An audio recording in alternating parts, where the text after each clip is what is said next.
It's not that pseudoscience and superstition and New Age so-called beliefs and fundamentalist zealotry are something new. They've been with us for as long as we've been human. But we live in an age based on science and technology with formidable technological powers.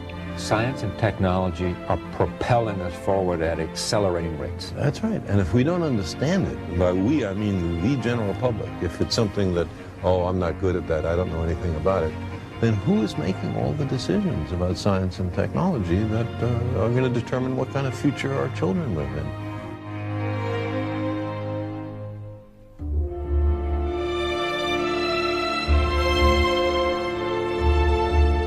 What's the danger of all this? I mean, you know, this is not the thing that... There's two kinds of dangers. One is what I just talked about, that we've arranged a society based on science and technology, in which nobody understands anything about science and technology, and this combustible mixture of ignorance and power, sooner or later, is going to blow up in our faces. And the second reason that I'm worried about this is that science is more than a body of knowledge. It's a way of thinking, a way of skeptically interrogating the universe with a fine understanding of human fallibility. If we are not able to ask skeptical questions, to interrogate those who tell us that something is true, to be skeptical of those in authority, then we're up for grabs for the next charlatan, political or religious, who comes ambling along. It's a thing that Jefferson laid great stress on. It wasn't enough, he said, to enshrine some rights in a Constitution or a Bill of Rights. The people had to be educated, and they had to practice their skepticism and their education. Otherwise, we don't run the government. The government runs us. You see, people read the stock market quotations and financial pages. Look how complex that is. People are able to look at sports statistics. Look how many people can do that. Understanding science is not more difficult than that. It doesn't involve greater intellectual activities. But the thing about science is, first of all, it's after the way the universe really is and not what makes us feel good. And a lot of the competing doctrines are after what feels good and not what's true. There are millions of people who understand science does not prove religion, because religion is faith-based. Let's look a little more deeply into that. What is faith? It is belief in the absence of evidence. Now, I don't propose to tell anybody what to believe, but for me, believing when there's no compelling evidence is a mistake.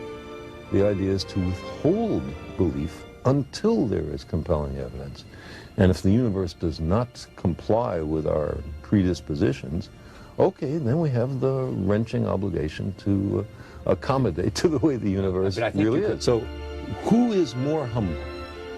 The scientist who looks at the universe with an open mind and accepts whatever the universe has to teach us, or somebody who says everything in this book must be considered the literal truth, and never mind the fallibility of all the human beings involved in the writing of this book? I lost both my parents about 12 or 15 years ago, and I had a great relationship with them. I really miss them. I would love to believe that their spirits were around somewhere, and I'd give almost anything to spend 5 minutes a year with them. Do you hear their voices ever? Sometimes. About 6 or 8 times since their death, I've heard it. Carl, just in the voice of my father or my mother. Now, I don't think that means that they're in the next room. I think it means that they're in your head. I've had an auditory hallucination. I was with them so long, I heard their voices so often. Why shouldn't I be able to make a vivid recollection? Here's what's interesting about this for me. You convinced me a long time ago that it was arrogant for me or for anyone else to believe that there wasn't some life outside of our To exclude the possibility. To exclude the possibility was an arrogance of intellect that we should not assume. You couldn't prove it, you didn't know it was there, but the arrogance for you. Right, we don't know if it's there, we don't know if it's not there, let's look. And if you take that, why can't you say, there's a lot we don't know? There's a lot of power there that we don't know. There's a lot we don't know. You know? It's what I believe. But that doesn't mean that every fraudulent claim has to be accepted. We demand the most rigorous standards of evidence, especially on what's important to us. So if some guy comes up to me, and a channeler or a medium, and says, I can put you in touch with your parents. Well, because I want so terribly to believe that, I know I have to reach in for added reserves of skepticism, because I'm likely to be fooled and much more minor to have my money taken. You are living with myelodysplasia. Or I have been. You have been. And just share with us, because of your sense of language and your sense of understanding and being reflective and introspective, what do you think about, and what does it do for you to I didn't have any near-death say to you? I didn't have any near-death experiences. I didn't have a religious conversion, but you thought about what it would be like to die. Certainly, and what it would be like for my family, and I didn't much think about what it would be like for me, because I don't think it's likely there's anything that you think about after you're dead. That's it. Huh? Yeah, long dreamless sleep.